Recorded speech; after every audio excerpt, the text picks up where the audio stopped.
Hola, ¿qué tal? Bienvenidos de nuevo a OG Diseño Electrónico y el tema de hoy es adquisición de señal de saturación de oxígeno.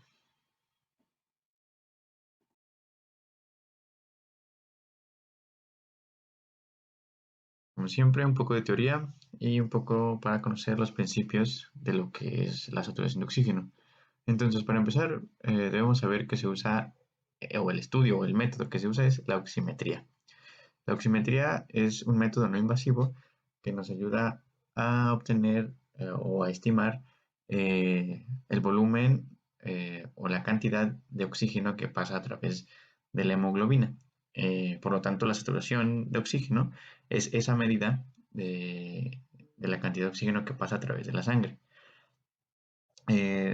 También sabemos que los rangos de valores en el que el oxígeno está o presenta una buena saturación de oxígeno es entre el 95 y el 100%. Y sabemos que si baja del 90%, tenemos o se categoriza como una hipoxemia, que es la falta de oxígeno en la sangre. Eh, Regularmente debemos tener nuestro rango de saturación de oxígeno entre 95 y 100. Entonces, por lo tanto, hay que cuidarnos también en ese aspecto y más ahorita por parte de la contingencia, ¿no? Ya medidas críticas es ya debajo de un 80% de saturación de oxígeno. Esto ya requiere ya una atención médica y eso es más o menos lo que debemos tener en cuenta para saber qué características son tanto buenas o rangos buenos y rangos malos de la saturación de oxígeno. Pero la pregunta es, ¿cómo obtenemos esta saturación de oxígeno? Entonces, para la obtención de la saturación de oxígeno debemos tomar en cuenta la técnica óptica llamada fotopletismografía. Esta técnica óptica nos ayudará a nosotros a determinar el volumen de un órgano. En este caso, determinaremos el volumen de oxígeno que hay en la sangre. Esto nos ayudará a, a sacar dos características, que es la característica de la hemoglobina desoxigenada y la oxigenada. En este caso sabemos que la luz roja es mayormente absorbida por la hemoglobina desoxigenada. Esta luz roja está en una longitud de onda de 660 nanómetros y por el otro lado la hemoglobina oxigenada eh, es mayor, bueno, absorbe más la luz infrarroja que está a una longitud de onda de 940 nanómetros. Entonces ya tenemos esas dos características y ya podemos nosotros separar eh, tanto la luz infrarroja y la luz roja, qué diferentes características nos da, ¿no? Una de la hemoglobina desoxigenada y otra de la hemoglobina oxigenada. Y como podemos ver en la imagen, hay dos formas de aplicar esta técnica. Una es por transmisión y otra por reflexión. La transmisión podemos ver en la imagen que, que es entre el dedo y entre el receptor y el emisor, y así los haces de luces pasan a través del tejido. Y la otra es a través de la reflexión, que es donde el emisor y el receptor están en un solo plano, paralelo, entonces paralelo al tejido que se va a evaluar. Y ahora tenemos a la fórmula que nos va a dar ese coeficiente o ese número de saturación de oxígeno, que es donde vamos a usar estas dos características de la luz infrarroja y la luz roja. Aparte de usar esta fórmula, bueno, esta fórmula está basada en la ley de Beer-Lambert, que es, esta ley nos dice la absorción o la cantidad de absorción de luz de un material a través de un medio. Entonces, aparte de estas dos características, debemos sacar otras cuatro características. Esas cuatro características se definen como AC o DC. Cada longitud de onda va a tener su propia característica, tanto AC como DC.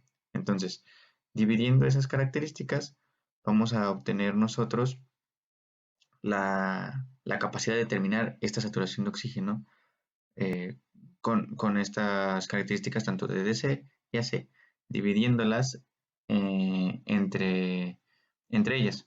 En este caso va a ser la característica de la luz roja en DC y la luz roja en característica, su característica AC, dividiéndolo entre la característica infrarroja AC entre la característica infrarroja de DC. El término DC se refiere a que es un componente estático. Estos componentes están formados por los tejidos, huesos, vasos sanguíneos, la piel e incluso la sangre venosa. Por lo tanto, el componente AC es un componente de arterial pulsátil. Gracias a este componente podemos nosotros obtener el pulso cardíaco. Y con esto vamos a obtener el número de saturación de oxígeno y además nuestra gráfica característica de la saturación de oxígeno. Y bueno, entonces nuestro diagrama de bloques empezamos poniendo nuestro dedo en el sensor, que en este caso, a diferencia de los otros diagramas de bloques que hemos mostrado, ya no es un electrodo, en este caso estamos usando un fotosensor. Este fotosensor es el que va a enviar y emitir las luces, los haces de luces que van a pasar a través de nuestro dedo y va a medir esa saturación de oxígeno a través de los capilares que están en nuestros dedos.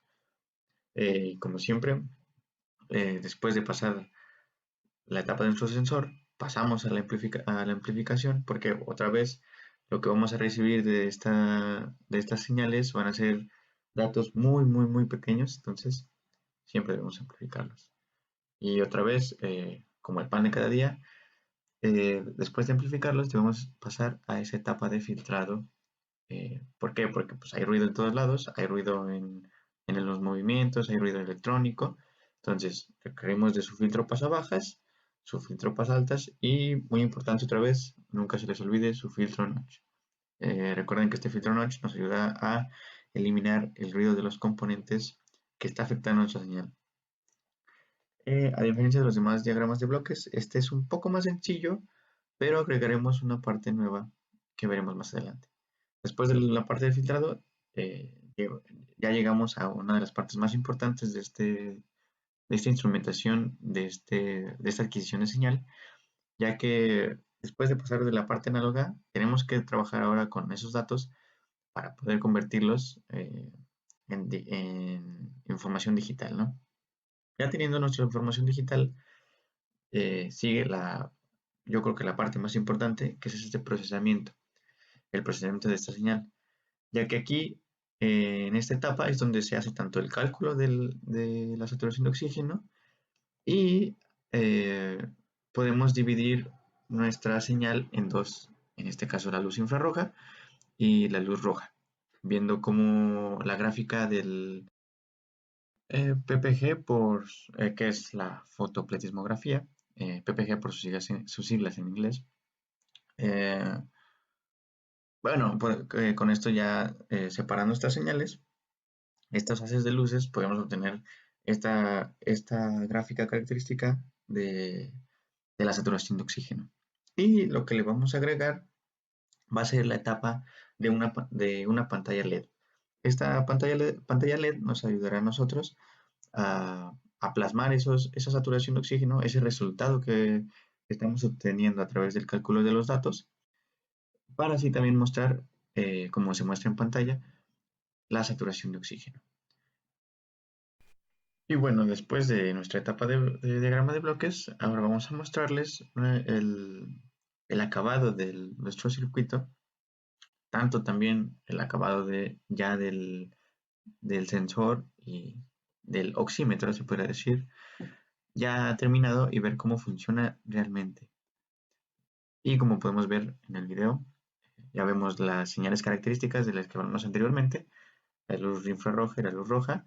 Vemos ahí cómo está en el sensor en el dedo, si se fijan, es de la parte de reflexión, porque todo está en el mismo eje, tanto el receptor como el emisor, y ahí vemos el resultado en la pantalla LED de nuestro circuito. Podemos ver cómo la interfaz de la pantalla LED es muy pequeña, pero podemos ver la gráfica de la saturación de oxígeno, el valor de la saturación de oxígeno y los latidos por minuto.